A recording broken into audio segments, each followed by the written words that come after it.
Good afternoon आप सभी को। Welcome to fill form. आप सभी का फिल फॉर्म पे बहुत बहुत स्वागत है। मैं Ritu Singh. We are live now. जल्दी जल्दी आप लोग सब ज्वाइन होते जाइए मुझसे, ताकि आज की क्लासेस हम स्टार्ट करें। तो सभी लोग जल्दी जल्दी कनेक्ट होते जाइए मेरे से।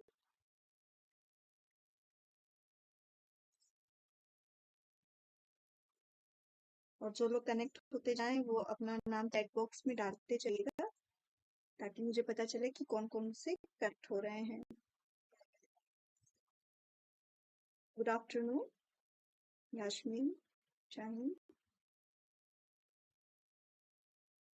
चलिए फिर आज की क्लासेस स्टार्ट करते हैं हम। अभी तक जो हमारा चल रहा था क्वेश्चन आंसर, वो पूरा कंप्लीट नहीं हुआ था एमसीक्यू। आज हम उसको आगे करेंगे, जो हमारे छूट गए हैं क्वेश्चन। अभी भी वॉइस कम आ रही है क्या आपको? एक बार क्लियर बता दीजिएगा। अगर वॉइस और वीडियो सब कुछ सही है तो ओके कर दीजिएगा कि सही आ रही है।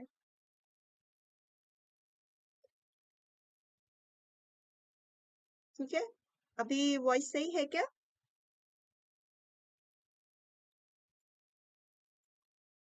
एक बार शाहीन कंफर्म कर देना, मेरी वॉइस सही आ रही है अभी आपको? ओके, चलिए फिर। कैसे हैं आप सब? आप लोगों का जो छुट्टियां रही इसमें प्रिपरेशन, तैयारी सब कुछ चलती रही? चलिए फिर आगे बढ़ते हैं। तो आज हमारा टारगेट रहेगा कि आज हम पूरा क्वेश्चन कर ले। 30 क्वेश्चन जो हमारे उस दिन नहीं हो पाए थे, आज मैंने और क्वेश्चन ऐड किए हैं। आज उनको ज्यादा से ज्यादा कंप्लीट करेंगे। टाइम नहीं वेस्ट करते हैं, आगे बढ़ते हैं। आज जो है पहले आपको कुछ थोड़ी सी जानकारी ले लीजिए कि फिल फॉर्म की जो है कि टेलीग्राम चैनल भी हमारा स्टार्ट हो चुका है। सीडीपी की क्लास के लिए आप अगर अभी तक नहीं टेलीग्राम चैनल से मेरे जुड़े हैं तो जुड़ जाइए, ताकि आपको नोट्स। वॉइस नहीं आ रही है? एक मिनट, मैं थोड़ा सा चेक कर लेती हूँ। अगर वॉइस नहीं आ रही है तो बस 2 मिनट का टाइम दीजिएगा मुझे।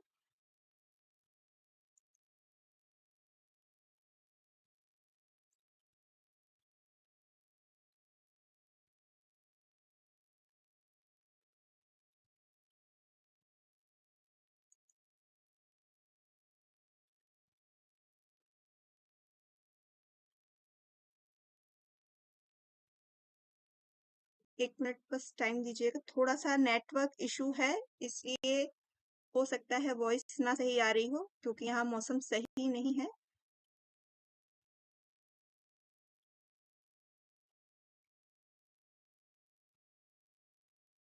अभी भी वॉइस में प्रॉब्लम है क्या? अभी भी मेरी वॉइस आप लोग को सही नहीं आ रही है तो एक बार कंफर्म करें। थोड़ा सा नेटवर्क इशू है, हो सकता है इस वजह से वॉइस नहीं सही आ रही हो, क्योंकि यहाँ का मौसम थोड़ा बहुत खराब हो रहा है। तो एक बार कंफर्म कर दीजिए कि अभी क्या मेरी वॉइस सही आ रही है आप लोगों को?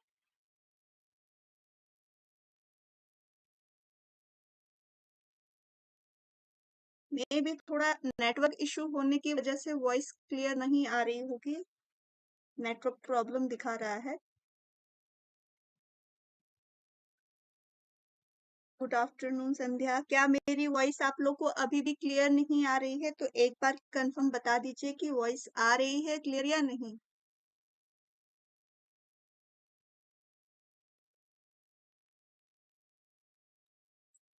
तो फिर क्लासेस आगे बढ़ाएंगे, वरना। ओके, आ रही है, क्लियर आ रही है मेरी वॉइस अभी आप सबको? कट के तो नहीं आ रही है? चलिए फिर फिल फॉर्म का जो मैं बता रही थी कि टेलीग्राम चैनल हमारा स्टार्ट हो चुका है। सीडीपी में जो लोग अभी तक नहीं ज्वाइन हुए हैं, आप लोग मेरे से यहाँ बहुत लोग कनेक्ट हैं, लेकिन अभी आप लोग टेलीग्राम चैनल को मेरे नहीं ज्वाइन किए हैं, तो वहां पे ज्वाइन करेंगे तो वो आगे चल के आपको नोट्स की और जो एमसीक्यू वहां पर भी होंगे तो उसमें आपको फायदा होगा। और जो भी फिल फॉर्म से जो अदर चैनल्स भी हमारे हैं, आपको इन्फॉर्मेशन के लिए आप वहाँ पे इस ऐप को डाउनलोड कर सकते हैं। ठीक है। और जो हमारी सी टेट और एच टेट की बैच है वो भी स्टार्ट हो चुकी है, और इसमें आपके सारे सब्जेक्ट्स की क्लासेस ली जा रही हैं। जो क्लासेस स्टार्ट हो रही हैं 9 AM से लेकर 10 PM तक है, और 3 PM सीटी यानी ऋतु मैं आपकी क्लासेस ले रही हूँ। तो आगे बढ़ते हैं। चलिए, थैंक यू संध्या, मेरी आवाज क्लियर आ रही है बताने के लिए। तो जो लोग अभी नहीं ज्वाइन हुए हैं वो जल्दी जल्दी ज्वाइन कर लीजिए।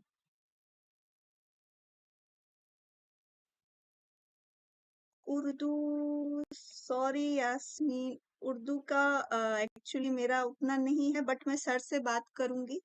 अगर मे भी पॉसिबल होगा तो वो कराएंगे, बट उर्दू का मैं आपको नहीं बता सकती कि उर्दू में पीडीएफ मिलेगा, क्योंकि उर्दू का तो आपको अलग से लैंग्वेज होगा, वो लैंग्वेज सेक्शन में आपका उर्दू का पेपर होगा।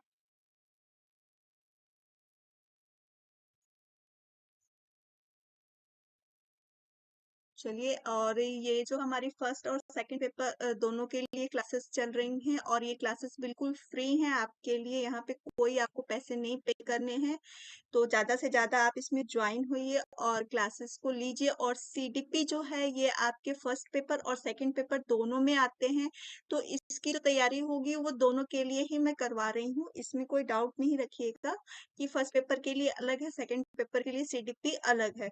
जो पेडागोजी सेक्शन होता है उसमें में थोड़ा सा डिफरेंस होता है क्वेश्चन के लिए, कि वो आपका हाई प्राइमरी लेवल के लिए क्वेश्चन पूछता है पेडागोजी में, और फर्स्ट पेपर में आपके प्राइमरी लेवल से पूछा जाता है कि एक प्राइमरी शिक्षक के रूप में आप क्या करेंगे। सेकंड पेपर उर्दू है, तो उर्दू तो आपका लैंग्वेज सेक्शन होगा, मे बी हिंदी या इंग्लिश और उर्दू उसमें होता है।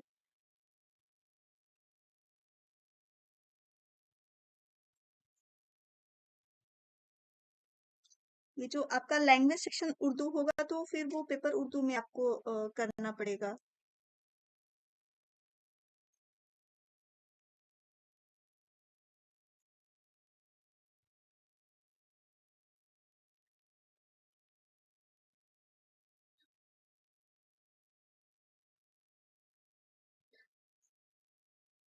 एक बार आप लोग क्लियर बता देना कि मेरी वॉइस आप लोग को सही आ रही है या नहीं आ रही है।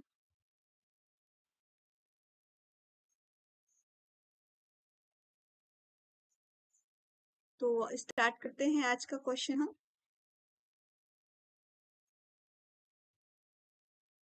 चलिए, तो जो फर्स्ट क्वेश्चन है आपका, आगे चलते हैं। Which of the following statement can not be considered as the feature of the process of learning. निम्नलिखित में से किस कथन को सीखने की प्रक्रिया की विशेषता नहीं माना जा सकता है। ये बात को ध्यान रखिएगा कि विशेषता नहीं माना जा सकता है। चलिए, ठीक है, वॉइस क्लियर आ रही है तो बहुत अच्छी बात है, क्योंकि जब वॉइस क्लियर होगी तभी आपको क्वेश्चन भी सही से समझ में आ पाएगा। तो आगे बढ़ते हैं कि इस कथन को सीखने की प्रक्रिया की विशेषता नहीं माना जा सकता है। कभी आप लोग क्वेश्चन जब भी पढ़िए ध्यान से पढ़िएगा कि नहीं पूछा जा रहा है या पूछा जा रहा है। मेनली हम जब क्वेश्चन पढ़ते हैं तुरंत एक क्विक देखते हैं, फटाक से आंसर कर देते हैं और नहीं को नहीं लिख देते हैं। तो इसको ध्यान दीजिएगा कि शैक्षिक संस्था एकमात्र ऐसी जगह है जहाँ शिक्षा होती है। सीखना एक व्यापक प्रक्रिया है। सीखना लक्ष्य उन्मुख है या अनलर्निंग भी एक सीखने की प्रक्रिया है। तो जो हमारा सही आंसर होगा वो क्या होगा, जल्दी से आंसर करिए क्वेश्चन 1 के लिए, कि which of the following statement cannot be considered as the feature of process of learning. Educational institutions are the only place where learning takes place. Learning is a comprehensive process. Learning is a goal oriented. Unlearning is also a learning process. तो इसका जल्दी से जवाब दीजिए कि सीखने की प्रक्रिया की विशेषता नहीं है, जहाँ पे हम सीखने के बारे में एक कथन जो है वो गलत कहा गया है। तो ज्योति जी का आंसर आ गया है, वो बिल्कुल सही है। शैक्षिक संस्था ही एकमात्र शिक्षक सीखने की जगह नहीं होती है। हम लर्निंग अपने हर जगह करते हैं, केवल स्कूल में हम वो चीज नहीं कर सकते हैं, हम हर जगह सीखते हैं। तो ये जो सीखने के बारे में बात कही गई है ये गलत है। हाँ, जवाब सही है। चलते हैं नेक्स्ट क्वेश्चन की तरफ। A student of V grade with visual deficiency should be, जो कह सकते हैं कि जिसकी दृश्य कमी के साथ बी ग्रेड का छात्र होना चाहिए, उसके लिए आप शिक्षा का प्रबंध कैसा करेंगे? काम के निचले स्तर को करने के लिए माफ कर दिया जाएगा, यानी जो जिनको कम दिखाई देता है उनके लिए बात की जा रही है कि इस तरह का अगर विद्यार्थी आपकी कक्षा में हो तो आप एक शिक्षक की तरह उसके लिए क्या बिहेवियर आपका क्या रहेगा। काम के निचले स्तर करने के लिए माफ कर दिया जाएगा, मतलब तुम काम को निचले स्तर को करो, इस तरह का बिहेवियर करेंगे। माता पिता और दोस्तों द्वारा अपने दिनचर्या काम में मदद की, कक्षा में सामान्य रूप से इलाज किया और ऑडियो सीडी के माध्यम से समर्थन प्रदान किया या कक्षा थर्ड विशेष उपचार दिया। अगर आप में इस तरह के बच्चे जिनको कम दिखाई देता है उसको आप इस तरह से ट्रीट करेंगे, ये क्वेश्चन आपके सामने है। तो यहाँ पे आपका सही आंसर क्या होगा? क्वेश्चन नंबर 2 के लिए आप सभी आंसर करिए।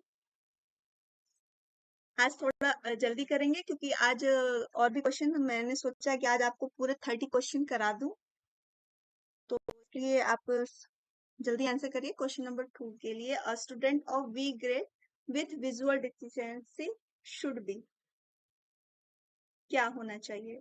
जिसको कम दिखाई दे रहा है कक्षा में, तो आप शिक्षक हैं तो आप क्या कहेंगे कि तुम छोटे मोटा काम करके उससे काम करवाने के लिए कहेंगे कि चलो तुम्हारा ये काम माफ कर दिया जाए? हाँ, आप लोग का आंसर बिल्कुल सही आ रहा है, बाकी लोग भी आंसर करिए। ज्योति, सही आंसर।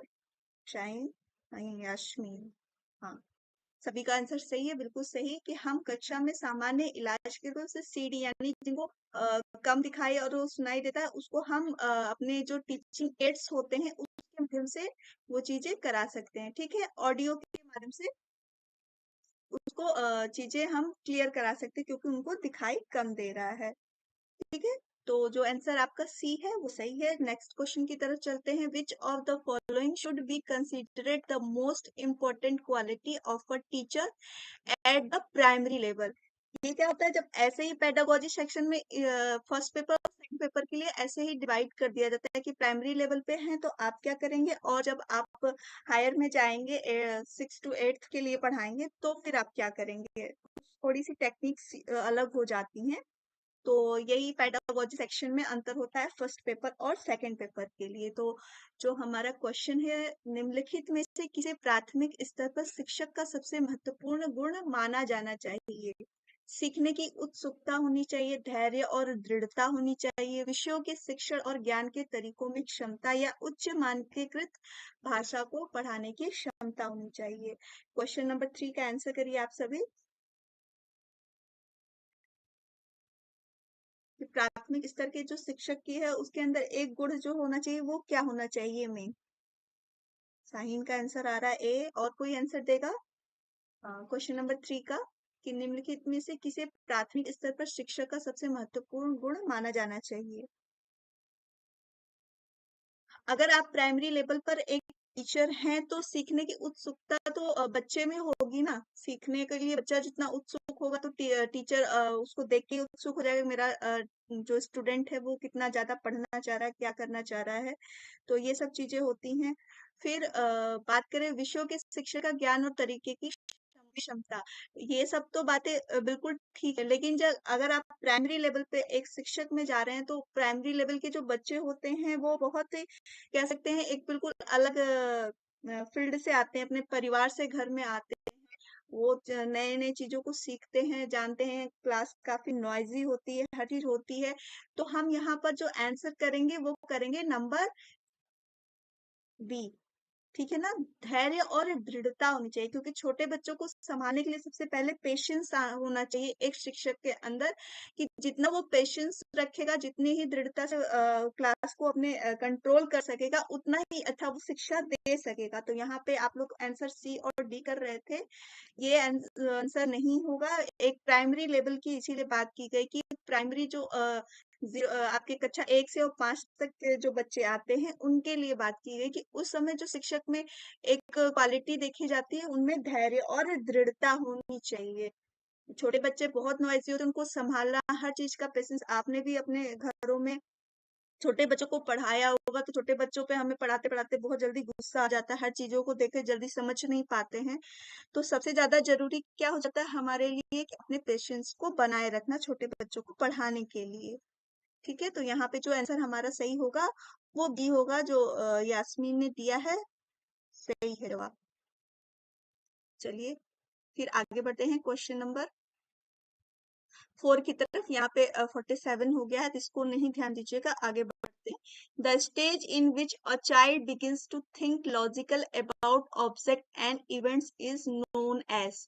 जो आपकी बात की गई कि जब बच्चा वस्तु और घटनाओं के बारे में तार्किक रूप से सोचना शुरू करता है, तो वो कौन सी स्टेज होती है? ये प्याजे की जो 4 स्टेजेस दी गई थी, उन्हीं में से एक स्टेजेस की विशेषता के बारे में बताया गया है और पूछा गया है कि ये किस स्टेज की बात की जा रही है।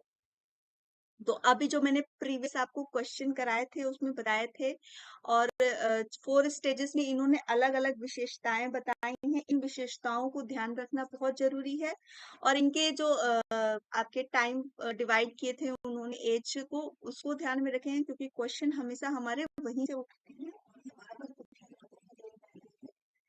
तो आप इसका आंसर करिए। हाँ, भक्ति कुमारी, नमस्ते। तो क्वेश्चन नंबर 4 का आंसर करिएगा। The stage in which a child begins to think logical about object and event is known as. वो कौन सा स्टेज होता है जिसमें बच्चे पूरी तरह से चीजों को लॉजिकल थिंकिंग करने लगते हैं, सोचने लगते हैं? तो जीन पियाजे जी ने 4 स्टेजेस बताए थे। पहला जो उन्होंने बताया था सेंसरी,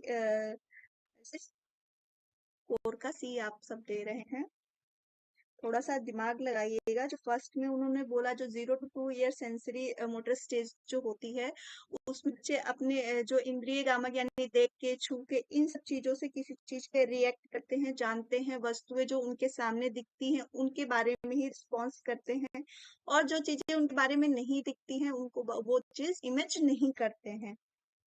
फिर आता है हमारा प्री ऑपरेशनल स्टेज यानी पूर्व संक्रियात्मक अवस्था। इसमें वस्तुओं को पहचानते हैं, छोटा मोटा विभेद करने लगते हैं, भाषा का विकास होने लगता है, बालक नई सूचनाओं का संग्रह करने लगते हैं। आपने खुद भी देखा होगा कि 0 टू ये कह सकते हैं कि ये आपका 2 से 7 वर्ष वाला जो एज होता है, उसमें बच्चे काफी कुछ भाषा चीजें जानने लगते हैं, देखने लगते हैं, समझने लगते हैं।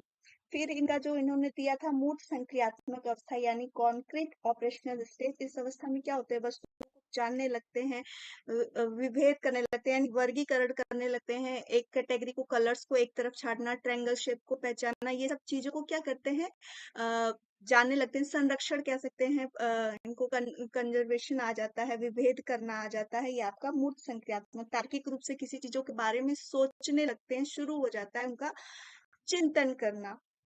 ठीक है, और जो अमूर्त अवस्था होती है या कह सकते हैं फॉर्मल ऑपरेशनल स्टेज, ये जो 11 से आगे का वर्ष होता है, इसमें बच्चे पूरी तरह से जो चीजें उनके सामने नहीं होती उनके बारे में सोचते देखते हैं।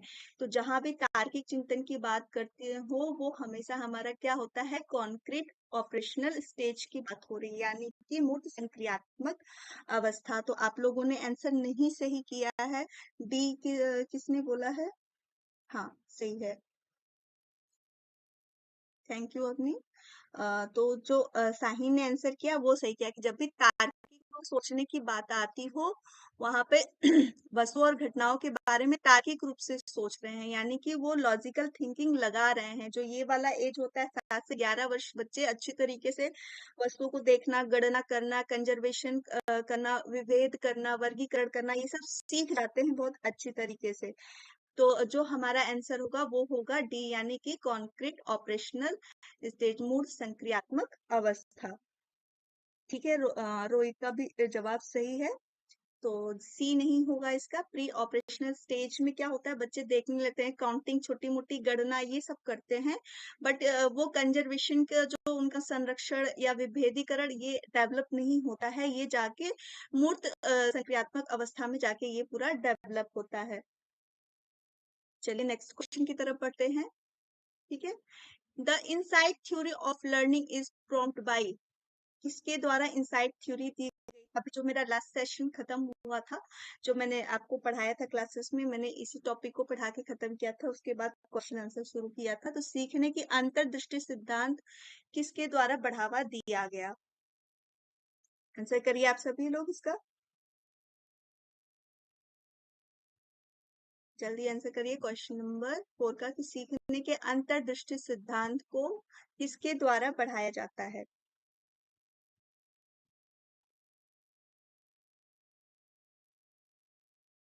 अभी तक आप लोग का आंसर नहीं मिला है मुझे।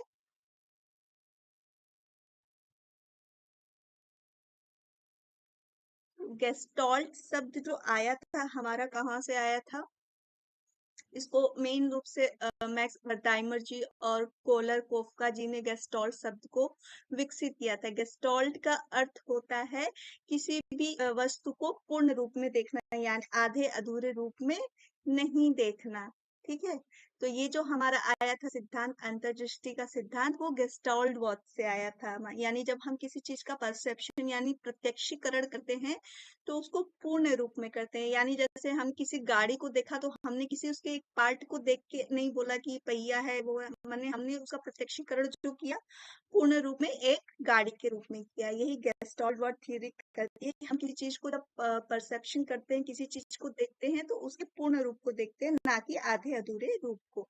तो अंतर्दृष्टि का सिद्धांत ये कोलर जी ने दिया था। और इनका फेमस जो एक्सपेरिमेंट था, उन्होंने अपने चिंपैंजी पे किया था, आप लोग को पता ही होगा, जो मैंने लास्ट सेशन किया था, वो इसी पे हमने पूरा पढ़ा था। तो इसका जो सही आंसर होगा वो होगा गेस्टॉल्ट थ्योरी। ठीक है, अंतर्दृष्टि का सिद्धांत वहीं से स्टार्ट किया गया था। तो हमारा जो आंसर होगा वो ए सही होगा। नेक्स्ट क्वेश्चन की तरफ बढ़ते हैं, कि बच्चों का जो बौद्धिक विकास के 4 अलग अलग चरणों की पहचान की गई थी, वो किसके द्वारा की गई थी? तो ये तो आप लोग को बहुत अच्छे से पता होगा। आई होप आप सभी इसका सही जवाब देंगे। तो जल्दी से बताइए क्वेश्चन नंबर 6 का, कि बच्चों के बौद्धिक विकास के 4 अलग अलग चरणों की पहचान किसके द्वारा की गई थी? ए किसका आप बता रहे हैं? आप लोग क्वेश्चन नंबर भी डालते जाइए, ताकि पता चले, क्योंकि आपके मैसेजेस हम मुझे कुछ सेकंड बाद में आते हैं, तो ऊपर नीचे हो जाता है। हाँ, डी। ठीक है, सही है, आपका जवाब सही है। रोहित कुमार सी बोल रहे हैं 6 का डी। हाँ, साइन का जवाब सही है। ज्योति यादव, हाँ, सभी का जवाब सही है। जो 4 अवस्थाएं बौद्धिक विकास या संज्ञानात्मक विकास भी कहते हैं, जो 4 अवस्थाओं दी गई थी, वो प्याजे जी द्वारा दी गई थी, यानी पिकेटी मीन्स में बोलते हैं। ये आपका आंसर डी सही है। हाँ, आप सबका जवाब बिल्कुल सही आ रहा है, बिल्कुल सही है जवाब सभी का। तो क्वेश्चन नंबर 7 पे चलते हैं। In which of the following stages do children became active member of their peers group? निम्नलिखित में से किस चरण में बच्चे अपने सहकर्मी समूह के सक्रिय सदस्य बन जाते हैं? तो क्वेश्चन नंबर 7 का आप सभी आंसर करिएगा। एडोलेसेंस, एडल्टहुड, अर्ली चाइल्डहुड या चाइल्डहुड? 6 का डी। हाँ, सही है, आप सबका जवाब बिल्कुल सही आ रहा है 6 के लिए। क्वेश्चन नंबर 7 का आंसर करिएगा आप सभी, कि in which of the following stages do children became active member of their peers group? कि किस अवस्था में बच्चे किस चरण में होते हैं जो अपने सहकर्मी समूह के सक्रिय सदस्य बन जाते हैं? हाँ, मैं पूरी कोशिश कर रही हूँ, बिल्कुल तेज बोलूं, आप सब तक मेरी आवाज पहुंच जाए। डी बोल रहे हैं 7 का ए, किशोरावस्था। हाँ, बिल्कुल सही है। जो ये वाला एज होता है, बच्चे अपने फ्रेंड सर्कल में बहुत ज्यादा इन्वॉल्व होते हैं, और उनके साथ वो बहुत ज्यादा एक्टिव होते हैं। वो उनके चीजों पे रिस्पॉन्स करते हैं, उनकी तरफ देखना, हर चीज को सोचना समझना बहुत ज्यादा करते हैं। तो जो ये हमारी एज होती है, वो एडोलसेंस यानी किशोरावस्था ही सही जवाब है हमारा 7 का सी, किशोरावस्था। चलिए क्वेश्चन नंबर आगे बढ़ते हैं 8 की तरफ। ठीक है, व्यवहारिकता का एक पहलू अनुभव। यस्मीन सही है, आप लोग का जवाब बिल्कुल सही आ रहे हैं। ये होगा किशोरावस्था की। जो बच्चे होते हैं, वो इस किशोरावस्था में अपने जो ग्रुप पीयर्स होते हैं, उसमें ज्यादा एक्टिव रहते हैं। तो क्वेश्चन नंबर 8 का जवाब दीजिएगा कि व्यवहारिकता का एक पहलू अनुभवात्मक शिक्षा है जो कहता है कि शिक्षा का माध्यम से आनी चाहिए। क्वेश्चन नंबर 8 का आंसर करिएगा कि व्यवहारिकवाद जो बोलते हैं कि अनुभवात्मक शिक्षा जो हम अनुभव से लेते हैं, वो क्या कहता है शिक्षा का माध्यम किसके द्वारा आना चाहिए? अभ्यास से आना चाहिए, अनुभव से आना चाहिए, ज्ञान से आना चाहिए या टिप्पणियों से आना चाहिए?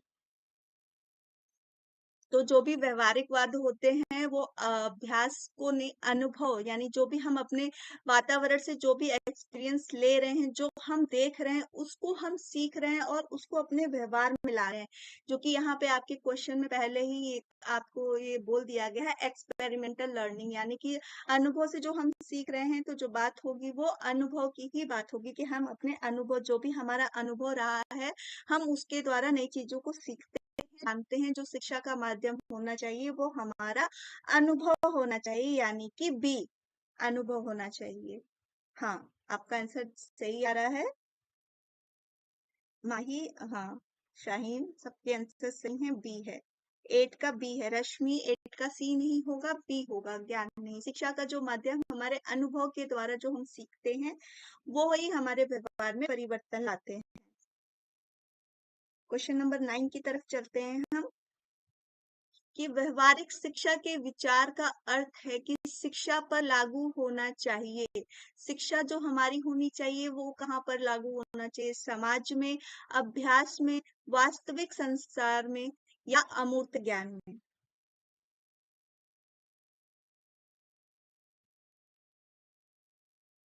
क्वेश्चन नंबर 9 का आंसर करिएगा। The idea of the practical learning means education should apply to the society, practice, real world या एब्स्ट्रैक्ट नॉलेज? क्वेश्चन नंबर 9 का आप सभी आंसर करिए। और अभी क्या मेरी वॉइस बिल्कुल सही है आप लोगों के लिए? 9 का ए, 9 का ए बोल रहे हैं। 9 का ए नहीं करेंगे। समाज है जो शिक्षा का स्वरूप होना चाहिए, जो शिक्षा के विचार आने चाहिए वो हमारे रियल वर्ल्ड से आने चाहिए, यानी वास्तविक संसार से, ना कि समाज के लोगों से। जो सच बात है, जो सही में इफेक्ट करती है, वो क्या होती है? हमारा रियल वर्ल्ड हमें इफेक्ट करता है, हम उसके द्वारा शिक्षा लेते हैं। तो सब लोग कंफ्यूज हो जाते हैं कि समाज में भी जो हर चीजें अच्छी भी होती हैं, बुरी भी होती हैं, तो लेकिन शिक्षा को हमें सिर्फ समाज में नहीं, हमारे वास्तविक जो वास्तविक चीजें हैं, जो फैक्ट हैं, उस पे हमें ध्यान देना चाहिए। तो जो हमारा आंसर होगा वो होगा सी, यानी कि वास्तविक संसार, यानी कि रियल वर्ल्ड। जो हमारा सच में जो हमको सीखना है, जानना है, सोचना है, उसमें हमारी शिक्षा को लागू होना चाहिए, ना कि किसी समाज से प्रभावित होके या अमूर्त ज्ञान। अमूर्त ज्ञान क्या होगा? जिसको हम देख नहीं सकते, जिसको हम अपने माइंड में सोचते हैं, देखते हैं, वो होता है हमारा अमूर्त ज्ञान। तो अमूर्त ज्ञान यहाँ पे आंसर नहीं होगा, अभ्यास भी नहीं होगा। इस शिक्षा को लागू होना चाहिए। हम शिक्षा को कहाँ पे, अपने विचार और थॉट्स को कहाँ पे अप्लाई करेंगे, कहाँ पर हम उसको करेंगे? तो हम अपने इसको वास्तविक संसार, जो फैक्ट होगी चीजें, उस पे करेंगे। तो हमारा आंसर सही होगा, वो होगा सी, यानी कि वास्तविक संसार। क्लियर है आपको? तो आगे बढ़े। अभी मेरे ख्याल से इस क्वेश्चन में नहीं डाउट होगा।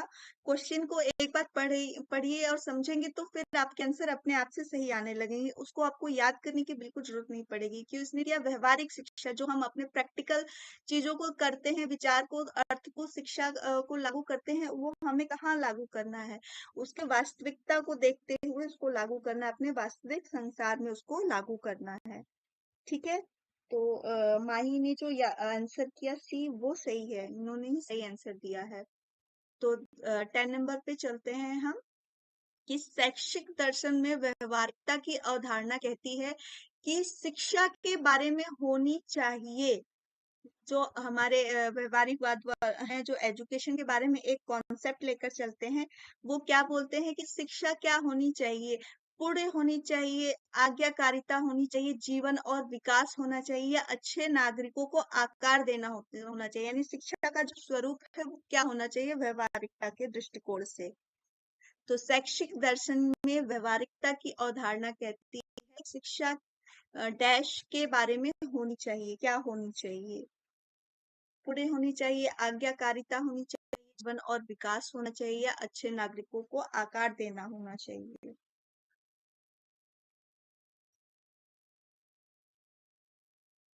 हाँ, राम परवेश जो आंसर कर रहे हैं, सी बिल्कुल सही है। जीवन और विकास जो शिक्षा की अवधारणा दी गई है शैक्षिक दर्शन के रूप में, व्यवहारिकता के दृष्टिकोण से वो जीवन और विकास में होना चाहिए कि शिक्षा का जो स्वरूप होना चाहिए वो क्या होना चाहिए, हमारा जीवन और विकास होना चाहिए। ठीक है, तो नेक्स्ट आगे चल, हाँ, जो हमारा आंसर होगा वो सी, ये सही होगा।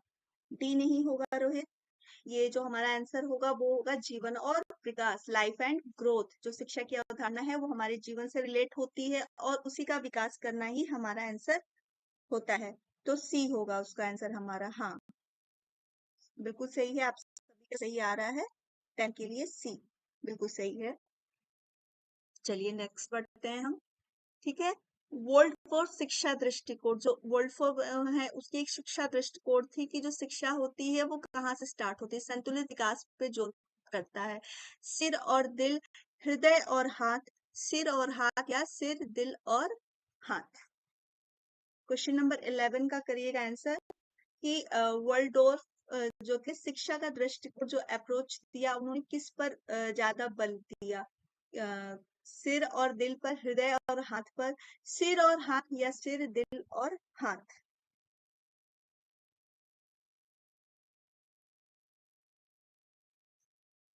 ऐसा करिए 11 का, जो इन्होंने जो बात कही एजुकेशन के अप्रोच में, दिल भी शिक्षा का संतुलित बैलेंस बनाता है, हाथ भी देता है और हमारा सिर, ये तीनों चीज मिलके ही शिक्षा को जो दृष्टिकोण होता है वो उसको बैलेंस करता है, उसको बराबर करता है और जो शिक्षा होती है वो आगे चलती है और सही रूप होता है। हाँ, तो सब साहिन ने जब जवाब दिया बिल्कुल सही, डी होगा, सिर दिल और हाथ।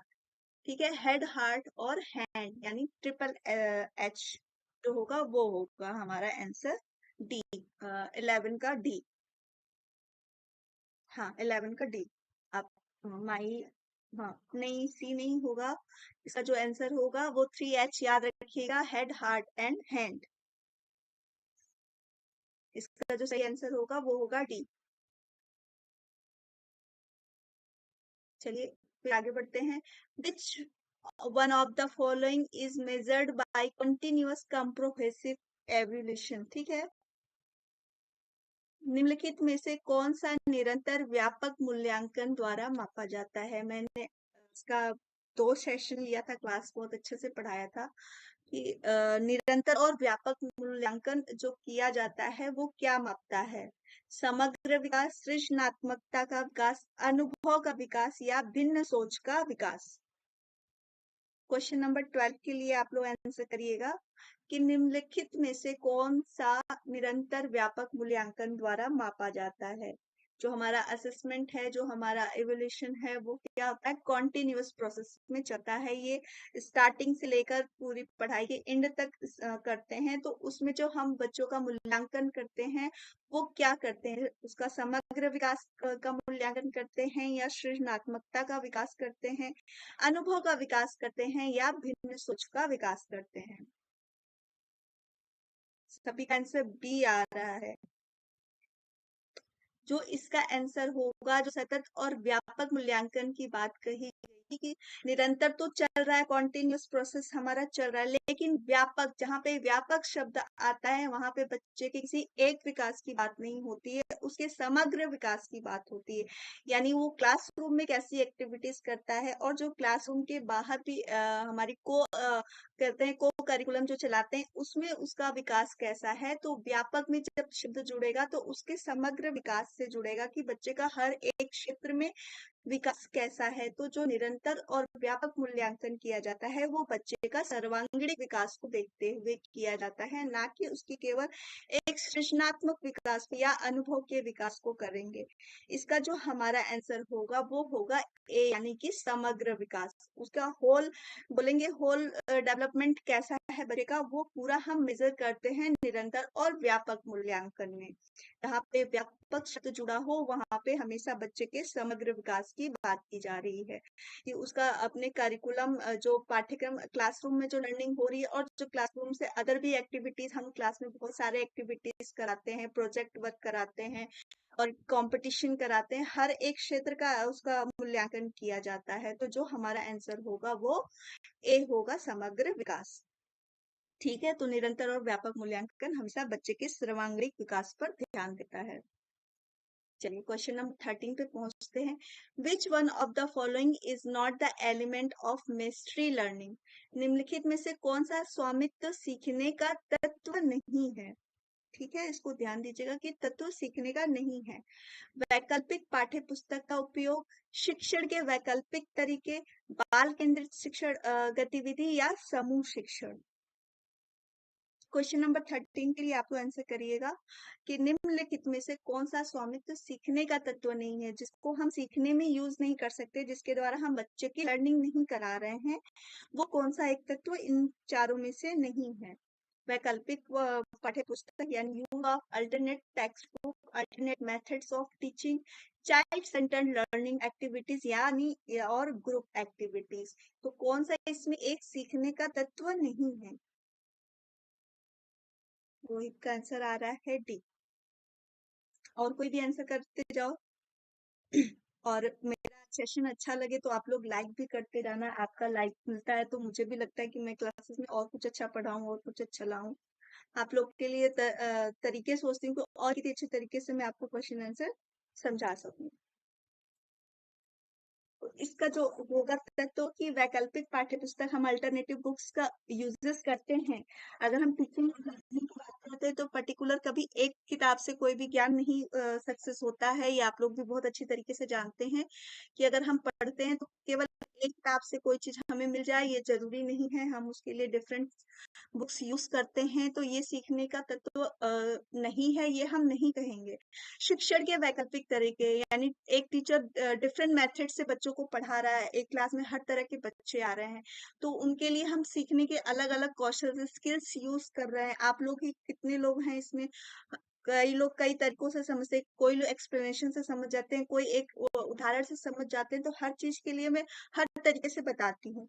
तो ये भी हमारे सीखने का एक तत्व है। शिक्षण के वैकल्पिक तरीके हैं, और जो हमारा शिक्षण है वो बाल केंद्रित ही है कि हम बच्चों पर ही फोकस करके अपनी शिक्षण गतिविधियां कराते हैं। चाइल्ड सेंटर्ड लर्निंग एक्टिविटीज यानी जिसमें हम बच्चों को सक्रिय रख के सिखा रहे हैं। तो ये भी हमारे सीखने का तत्व है। हमने पूछा कि स्वामित्व सीखने का तत्व नहीं है, जिसमें हम बच्चे को सिखा नहीं रहे हैं। तो समूह शिक्षा, ग्रुप टीचिंग, जो हम शिक्षक ग्रुप क्या है, ग्रुप में टीचिंग कर रहे हैं, वो वहां पे कुछ लर्निंग नहीं हो रही है। जो हम वैकल्पिक पाठ्य पुस्तक दे रहे हैं वहां पे हम सिखा रहे हैं। हम डिफरेंट मेथड्स यूज कर रहे हैं पढ़ाने के लिए, वहां पे हम बच्चों को सिखा रहे हैं। बाल केंद्रित शिक्षा यानी बच्चों को फोकस करके लर्निंग करा रहे हैं, वहां पर सिखा रहे हैं। लेकिन जब ग्रुप टीचिंग की बात आती है, जहाँ पे समूह शिक्षण चल रहा है, वहां पे हम क्या सीख रहे हैं? तो जो इसमें पूछा सीखने का तत्व नहीं है, तो जो हमारा सही आंसर होगा वो होगा कि सीखने का तत्व समूह शिक्षण नहीं है। समूह शिक्षण क्या हो, जिसमें हम टीचिंग करना सीखते हैं, कैसे कराना है, ये सब तो हमारे पढ़ाने के उसमें चलती है। लेकिन जहाँ पे हम सिखा रहे हैं, कुछ बच्चों को सीखने के लिए दे रहे हैं, तो हम डिफरेंट बुक्स को यूज करके बच्चों को दे रहे हैं यूज करने के लिए, तो यहाँ पे हम सिखा रहे हैं। शिक्षण के डिफरेंट मेथड्स यूज कर रहे हैं, वहां पे बच्चों को हम डिफरेंट तरीकों से सिखा रहे हैं।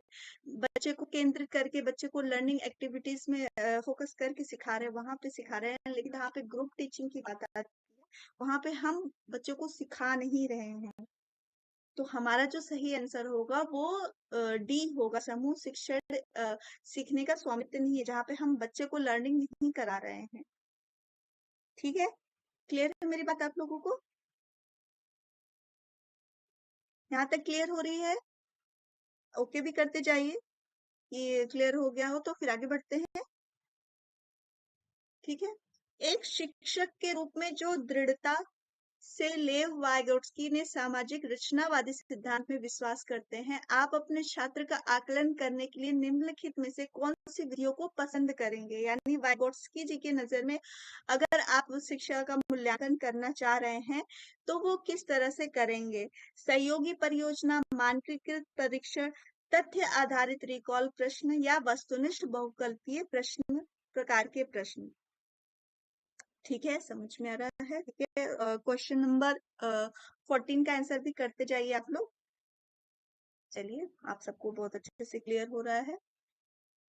तो क्वेश्चन नंबर 14 का करिए। As a teacher who formally believes in the social constructivist theory of Lev Vygotsky, which of the following methods would you prefer for assessing your student? अगर लेव वाइगोट्स्की जी जो कि सामाजिक संरचना विकास का सिद्धांत दिया था उन्होंने संस्कृत, तो उनके अनुसार जो उन्होंने बोला कि जो मेथड होना चाहिए असेसमेंट का वो क्या होना चाहिए? देखो सही आप लोग जा रहे हैं। आंसर नंबर 14 का ए होगा, सहयोगी परियोजना। जब उन्होंने समूह की बात करी, समाज की बात करी कि बच्चा जो रहता है वो अपने समाज के द्वारा सीखता है, समाज में जितना वो घुलेगा मिलेगा वो उतनी चीजों को अच्छी तरीके से सीखेगा। तो हम जब उसका असेसमेंट भी करेंगे तो सहयोगी परियोजना द्वारा करेंगे। चलिए, इस क्वेश्चन में आप लोग को कोई डाउट नहीं है, बिल्कुल आप लोग क्लियर है। तो आगे बढ़ते हैं। क्वेश्चन नंबर ए होगा 14 का ए। 15 का assessment is a powerful if. ठीक है, मूल्यांकन उद्देश्यपूर्ण है तब कब होगा ये?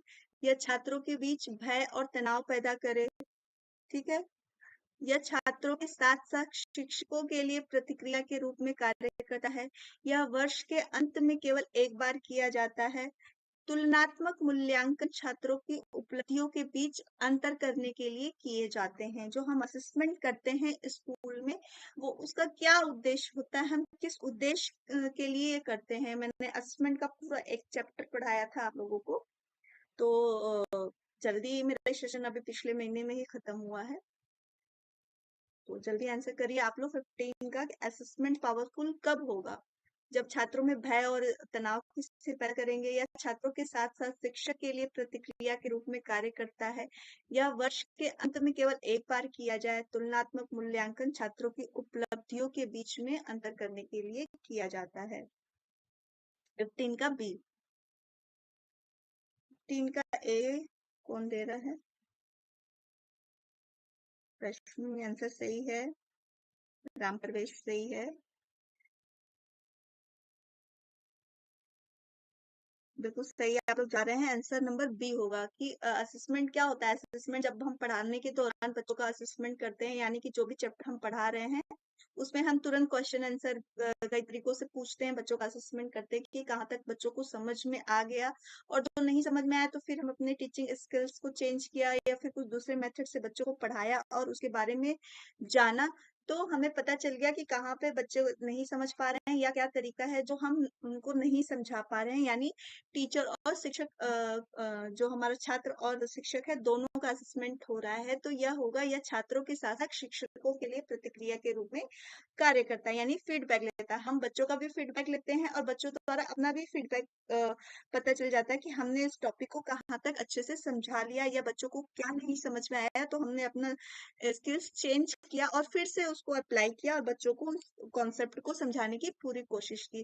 तो असेसमेंट का कार्य यही होता है कि हम बच्चों का भी आकलन करते हैं और अपना भी खुद का भी आकलन करते हैं कि हमने जो समझाया बच्चों तक कहाँ तक वो प्रेषित हुआ और बच्चों को कहाँ तक चीजें समझ में आ गई। तो असेसमेंट पावरफुल तभी होगा जब दोनों हमारे टीचर और जो लर्नर है दोनों एक्टिव रहेंगे। ठीक है, चलिए क्वेश्चन नंबर 16 की तरफ बढ़ते हैं। To cater of individual difference in his classroom और टीचर शुड। अपनी कक्षा में व्यक्तिगत मतभेदों को पूरा करने के लिए एक शिक्षक को चाहिए कि शिक्षण और मूल्यांकन के एक समान और मानक तरीके हों। बच्चों को उनके अंकों के आधार पर अलग और लेबल करे। छात्रों से बातचीत में संलग्न और उनके दृष्टिकोण को महत्व देते हैं और अपने छात्रों पर सख्त नियम लागू करते हैं। जब हम एक कक्षा में टीचिंग करते हैं तो हर बच्चा एक दूसरे से भिन्न होता है, इंडिविजुअल डिफरेंस हर एक बच्चे में होता है। यहाँ तक कि दो जुड़वा भाइयों में भी डिफरेंसेस होते हैं। तो इन्हीं डिफरेंसेस के आधार पे जब आप एक शिक्षक हैं तो आप उस पे बच्चों को कैसे अलग करेंगे, कैटेगराइज कैसे करेंगे, उनके ऊपर आपका दृष्टिकोण कैसा होगा, आप उनके साथ कैसे ट्रीट करेंगे। अपनी कक्षा में व्यक्तिगत मतभेदों को पूरा करने के लिए एक शिक्षक को क्या चाहिए, यानी आपको इंडिविजुअल डिफरेंस भी जानना है और उनके साथ कैसे ट्रीट करना है, इसको आप कैसे करेंगे। शिक्षा और मूल्यांकन एक समान कैसे करना है, जब हर बच्चा अलग है तो सबका मूल्यांकन एक तरीके से नहीं कर सकते। हम उसको पढ़ाएंगे, हर चीजें अलग अलग तरीके से करेंगे तो उनका जो मानक तरीके से इसको एक कैटेगरी में नहीं माप सकते हैं, क्योंकि हर बच्चे की जो लर्निंग होती है वो अलग अलग होती है, अलग अलग तरीकों से होती है। तो जो ए होगा वो हमारा गलत होगा आंसर। शिक्षा और मूल्यांकन एक समान मानक तरीके नहीं होंगे। जब इंडिविजुअल डिफरेंसेस है तो हम क्या करेंगे, बच्चों को अंकों के आधार पर उसको लेबल भी नहीं कर सकते। जरूरी नहीं कि जो बच्चा कम अंक पाता हो वो पढ़ने में भी गधा हो, या कुछ वजह और भी हो सकती है। छात्रों के साथ बातचीत में संलग्न है और उनके दृष्टिकोण को महत्व दे रहे हैं, यानी हर बच्चे को उसके इंडिविजुअल डिफरेंसेस को समझ भी रहे हैं और उसके साथ उसको उस तरह से उसको ट्रीट भी कर रहे हैं। तो हमारा जो मेन सेंटर क्या है, वो छात्र है। हमको उसकी विशेषताओं को छाट के उसको अलग नहीं करना है, बल्कि उसको कॉपरेट करना, उसको साथ में लेकर चलना है। ठीक है, तो क्वेश्चन को समझिए कि क्वेश्चन आपकी बातें ज्यादा क्या कह रहा है, कि क्या बोल रहा है। हम किसी को अलग छाट नहीं रहे हैं, लेबल नहीं कर रहे हैं, बल्कि उसकी विशेषताओं को समझ के उसे अलग तरीके से ट्रीट करना होता है, ताकि उनको उनकी कमियों के साथ उनको हम एडजस्ट करा सके। ठीक है, क्लियर है यहाँ तक? तो हमारा जो आंसर होगा वो सी होगा। हाँ, आपका जवाब सही आ रहा है। तो क्वेश्चन को समझेंगे तो आंसर अपने आप सही हो जाएंगे, सब समझ में आ जाएंगे। तो नेक्स्ट हम बढ़ते हैं कि शोध से पता चलता है कि एक विविध कक्षा में एक शिक्षक की अपने छात्र से अपेक्षाएं होती हैं, वो किस तरह होनी चाहिए उनको सीखने की। कि एक डाइवर्जन है, क्लासरूम है, उसमें शिक्षक अब छात्रों से कैसी अपेक्षाएं उसको रखनी चाहिए पर एक महत्वपूर्ण प्रभाव पड़ता है। एकमात्र निर्धारक है जो शिक्षक होना चाहिए, उसके साथ साथ संबंध नहीं किया जाना चाहिए या कोई प्रभाव नहीं पड़ना चाहिए। एक क्लास में कई तरह के बच्चे आ रहे हैं, हर तरह के आ रहे हैं, ये आपकी समावेशी शिक्षा से इंक्लूसिव एजुकेशन से लिया गया है, जिसमें विविध पृष्ठभूमि से हर तरह के बच्चे आते हैं। उनके ऊपर जो शिक्षा का प्रभाव होना चाहिए वो किस तरह का होना चाहिए। क्वेश्चन नंबर 17 का आंसर करिएगा आप लोग।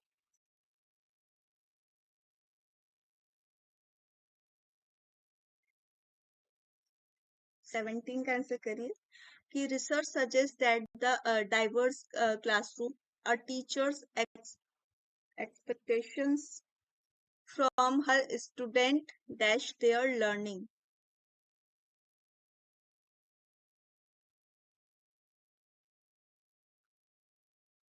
डी ए जो माही दे रही है आंसर वो सही है कि महत्वपूर्ण प्रभाव पड़ता है। जो शिक्षक का अपने छात्राओं की अपेक्षाओं पर क्या होता है, महत्वपूर्ण प्रभाव डाला। अगर हम उससे कैसा एक्सपेक्ट कर रहे हैं, क्या चाह रहे हैं, तो ये भी चीज बच्चे को काफी ज्यादा उसको प्रभावित करती है। तो जो हमारा होगा आंसर वो होगा कि महत्वपूर्ण प्रभाव पड़ती है। शोध से पता चला है कि एक विविध कक्षा में एक शिक्षक की अपने छात्राओं से अपेक्षाओं पर एक महत्वपूर्ण प्रभाव पड़ता है उसकी सीखने की प्रक्रिया पर। हाँ, अभी सभी से आंसर सही देने लगे। जो आंसर होगा 17 का ए, यानी जो उसकी अपेक्षाएं हैं उसका प्रभाव लर्निंग पर पड़ेगा ही, कि वो कैसा सोच रहा है। हम शिक्षक हैं तो हम चाहेंगे ये कि आप पे जो मैं सिखा रही हूँ, जो चीज पढ़ा रही हूँ, उस पे आपका प्रभाव, मेरी एक्सपेक्टेशन है कि आप पूरे सीडीपी में 30 मार्क्स ले आइए। तो ये मेरी सोच है और इसका प्रभाव आपके ऊपर भी पड़ेगा। मैं चाहती हूँ कि अच्छे से अच्छा कंटेंट आपको लाके पढ़ाऊं, बताऊं। तो ये चीजें और एक क्लासरूम में हर तरह के बच्चे आते हैं, जैसे आप लोग में कोई उर्दू वाले हैं, कोई इंग्लिश वाले हैं, कोई हिंदी वाले हैं, हर तरह के लैंग्वेजेस, हर तरह के बच्चे हैं, तो हर तरह के बच्चों का जो सीखने की एक्सपेक्टेशन होती है वो अलग अलग होती है, और सबके प्रभाव एक दूसरे को प्रभावित करते हैं, तो उस पर प्रभाव पड़ेगा। तो 17 का जो हमारा आंसर होगा वो ए होगा। तो 18 नंबर पे चलते हैं, which of the following is a dimensional teaching add. यानी कि जब हम एक शिक्षक एड्स, टीचिंग एड्स जब यूज करते हैं पढ़ाने के लिए, तो आप बहुआयामी शिक्षण कर रहे हैं, तो सबसे ज्यादा जो इफेक्टिव टीचिंग अगर हम कहेंगे जो टीचिंग एड को लेकर करेंगे वो क्या होगा? Black board, display board, still picture या मॉडल। अगर आप छोटे क्लास में या बड़े क्लास में किसी बच्चे को पढ़ाना चाह रहे हैं, तो आप सबसे ज्यादा परफेक्ट कौन सा चीज लेना चाहेंगे? अपने टीचिंग एड में क्या यूज करना चाहेंगे? निम्नलिखित में से कौन सा एक आयामी शिक्षण सहायता है? Black board, display board, still picture या मॉडल? आवाज कम आ रही है यहाँ से, तो सही है आवाज। अभी भी कम आ रही है वॉइस?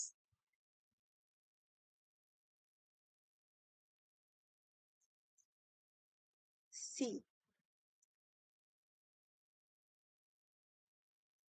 ब्लैकबोर्ड, अगर बहुआयामी शिक्षण की बात की जा रही है, तो जब हम बच्चे को कई तरीकों से सिखाने की कोशिश करेंगे, तो एक ब्लैक बोर्ड जो टीचिंग एड के रूप में हम यूज करेंगे वो सफिशियंट नहीं होगा। डिस्प्ले बोर्ड भी केवल दिखा कर रहे हैं तो नहीं होगा।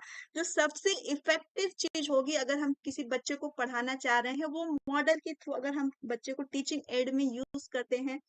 आप सोशल स्टडी की क्लास ले रहे हो या फिर किसी भी चीजों की ले रहे हैं, तो जो आंसर करेंगे हमेशा वो हम करेंगे मॉडल, किसी भी चीज को मॉडल दिखा के आप पढ़ाइए। आजकल देखते हैं मॉडलिंग का कितना ज्यादा इफेक्ट पड़ता है हर चीजों पे। आप रियल लाइफ में भी देखिए कि जो चीजें हम जितनी ज्यादा मॉडलिंग से देखते हैं, जितनी चीजें ज्यादा सोचते हैं, वो चीजें हमें बहुत ज्यादा इफेक्ट करती हैं। आजकल आपने एडवर्टाइजमेंट में भी देखा होगा कि बड़े लोगों के मॉडल्स लेकर चले आते हैं किसी चीज की एडवर्टाइजमेंट करनी, तो लोग ज्यादा इफेक्टिव इफेक्ट पड़ता है, हर चीजों पे ज्यादा समझ में आता है वो चीजें। तो मॉडलिंग एक ऐसी चीज है, मॉडल ऐसा चीज है जिससे हम किसी चीज को बहुत इजीली चीजों को समझा सकते हैं, दिखा सकते हैं, बता सकते हैं, है ना। ब्लैक बोर्ड पे लिख कर, डिस्प्ले बोर्ड पे दिखा के, या स्टिल पिक्चर के द्वारा भी ये चीजें हम उसको उतना क्लियर नहीं करेंगे जितना अगर हमको किसी चीज को समझाना है, हम उसके मॉडल के थ्रू अगर हम दिखाते हैं या मॉडल से एक्सप्लेन करते हैं, तो वो चीजें वो जल्दी अच्छी तरीके से समझ जाते हैं, देख जाते हैं। तो डायमेंशनल टीचिंग की बात हो रही है, जहाँ पर आप एक तरीकों से बच्चों को सिखाने की कोशिश कर रहे हैं, हर तरीके से उनको शिक्षा देने की बात कर रहे हो, वहां पे हम मॉडलिंग के थ्रू उसको हम बोल के, दिखा के, डिस्प्ले करके, हर चीजों को लिख के हर तरह से उसको बता सकते हैं, सिखा सकते हैं। तो जो हमारा आंसर होगा वो क्या होगा? डी सही होगा हमारा, कि मॉडल के थ्रू हम बच्चों को ज्यादा अच्छे तरीके से सिखाएंगे। नेक्स्ट क्वेश्चन की तरफ चलते हैं। According to NCF 2005, the role of a teacher has to be. जो एनसीएफ ने टीचर का रोल बताया कि वो एक शिक्षक की भूमिका अपने क्लासरूम में क्या होनी चाहिए, आपकी होनी चाहिए प्राधिकृत, तानाशाही, अनुज्ञा या सुविधाजनक। क्वेश्चन नंबर 19 का आप लोग आंसर करिए, जल्दी करिए। आज भी हमारे लग रहे हैं पूरे क्वेश्चन नहीं हो पाएंगे, तो जल्दी जल्दी आप लोग आंसर करिए। और जितने लोग जुड़ते जा रहे हैं, मेरी वीडियो अच्छी लग रही है तो लाइक करते जाइए। तो जो एक शिक्षक का अपने क्लासरूम में एनसीएफ ने 2005 में जो बनाया गया था, तो जो एनसीएफ का फुल फॉर्म होता है नेशनल करिकुलम फ्रेमवर्क, यानी राष्ट्रीय पाठ्यचर्या रूपरेखा। ये 2005 में प्रोफेसर यशपाल जी की कमेटी द्वारा बनाई गई थी। डी, हाँ बिल्कुल सही जवाब आ रहा है आप लोगों का। 19 का डी, बिल्कुल आप लोग, इसमें कोई कंफ्यूजन नहीं है आप लोग को, यानी सुविधाजनक के रूप में होना चाहिए, तानाशाह के रूप में नहीं होना चाहिए। एक शिक्षक को अपने शिक्षार्थी के लिए उसका हेल्पफुल हैंड होना चाहिए, यानी उसके जो भी अधिगम हो रहा है उसमें वो उसको ज्यादा से ज्यादा सिखा सके, बता सके चीजें, इसके लिए सुविधाजनक रूप में होना चाहिए। तो नेक्स्ट क्वेश्चन की तरफ हम बढ़ते हैं। Inclusive of children with special needs, जो विशेष आवश्यकता वाले बच्चों हैं उनको शामिल करना चाहिए कैसे? एक अवास्तविक लक्ष्य में या विकलांग बच्चों के लिए हानिकारक है। स्कूल सोच बढ़ाएंगे या शिक्षण के लिए दृष्टिकोण सामग्री और दृष्टिकोण में बदलाव की आवश्यकता है।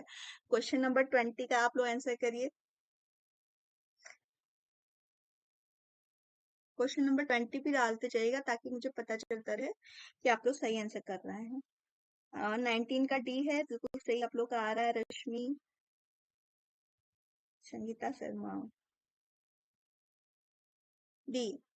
तो 20 का जो आंसर होगा डी बिल्कुल सही है कि इंक्लूसिव एजुकेशन क्या होता है, उसको शिक्षा के दृष्टिकोण को बदलाव करना है। इन बच्चों को, स्पेशल नीड्स वाले बच्चों को अलग करके नहीं बल्कि सामान्य बच्चों के साथ शिक्षा देनी है। उनको साथ में शिक्षा देके उनकी शिक्षा को आगे बढ़ाना है। उन्हें अलग नहीं महसूस कराना है, उनके साथ ही रह के शिक्षा को आगे बढ़ाना है। तो शिक्षण का जो दृष्टिकोण होना चाहिए वो सामग्री और दृष्टिकोण में बदलाव की आवश्यकता है। यानी कि जो हमारा टीचिंग होना चाहिए वो कैसा होना चाहिए, इन लोगों को उसमें लेकर इनकी नीड्स को समझते हुए अपनी शिक्षा के दृष्टिकोण को बदलते हुए शिक्षा इनको देना है।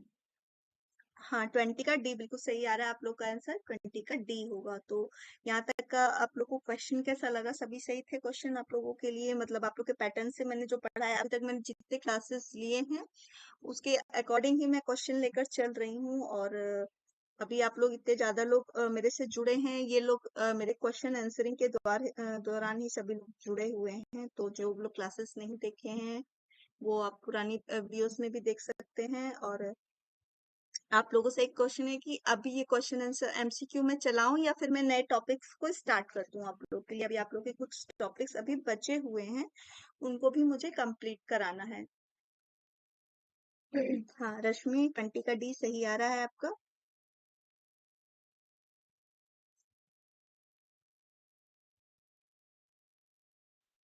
हाँ, तो यहाँ तक तो आप लोग का ये पूरा क्लियर हो गया, यहाँ तक कोई डाउट नहीं है।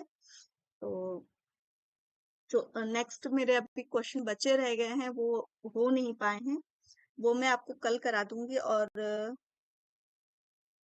वॉइस बहुत कम आ रही है, ये सम नेटवर्क प्रॉब्लम की वजह से मुझे लग रहा है वॉइस में थोड़ी प्रॉब्लम हो रही है।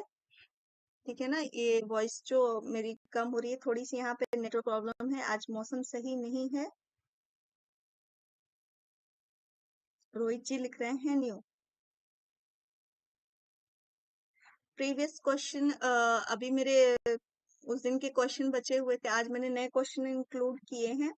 तो जो टॉपिक्स मेरे अभी बहुत सारे कंप्लीट नहीं हुए हैं उन्हें भी कराना है।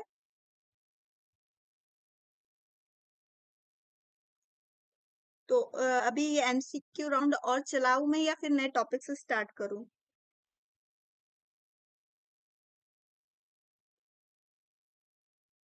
एक बार आप लोग कंफर्म कर देंगे तो फिर मैं कल क्वेश्चन नहीं, फिर नए टॉपिक्स में, क्योंकि अभी आपके बहुत टॉपिक्स अभी बचे हुए हैं तो भी कराना है। वो टॉपिक्स के बाद से जब आप क्वेश्चन आंसर को करेंगे तो आपको करने में और मजा आएगा, वो चीजें और अच्छी तरीके से आप कर लेंगे।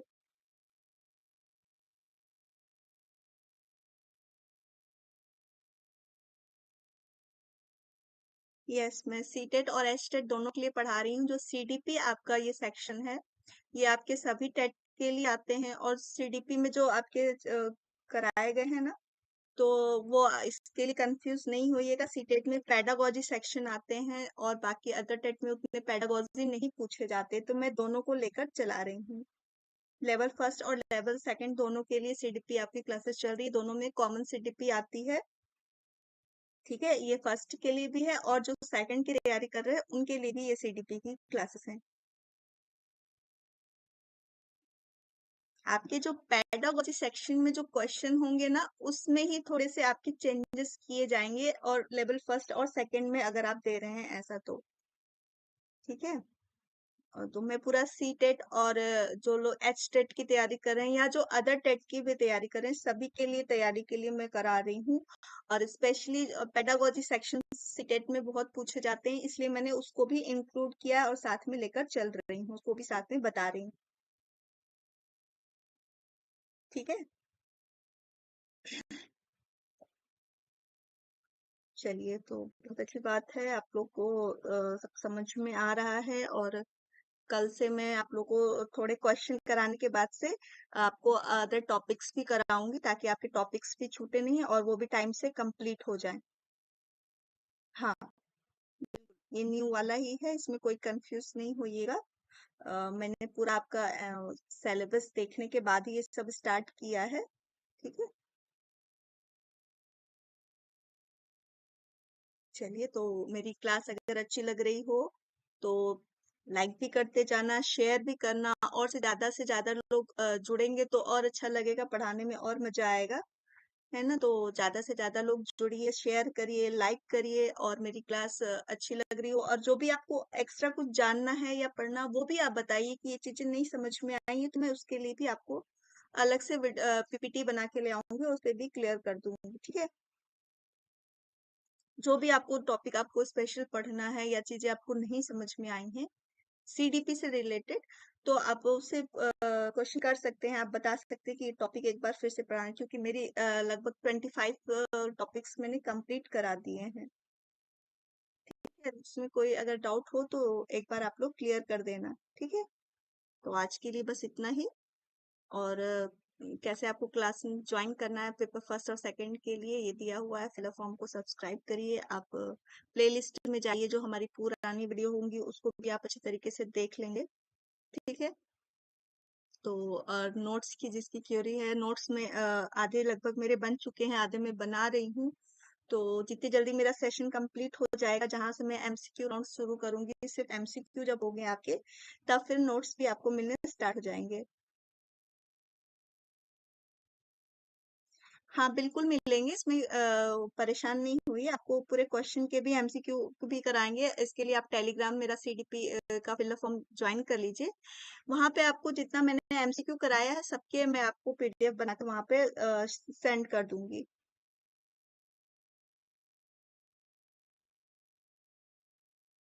हाँ हाँ, बिल्कुल रिवीजन करवाएंगे, डोंट वरी, इसमें आप बिल्कुल चिंता मत करिए। मैंने तो अभी सिर्फ टॉपिक सिर्फ लेके पढ़ाना स्टार्ट किया है, ताकि आपका कोई टॉपिक छूटे नहीं। और जो टॉपिक आपसे मिस हो गया है, जो आपको समझ में नहीं आ रहा है, एक बार आप कंफर्म कर दोगे ना, तो मैं फिर से आपको वो चीजें बता दूंगी, क्लियर हो जाएगा, तो मुझे भी अच्छा लगेगा कि आप लोग क्लास में मेरे से जुड़े हैं और वो चीजें समझ रहे हैं।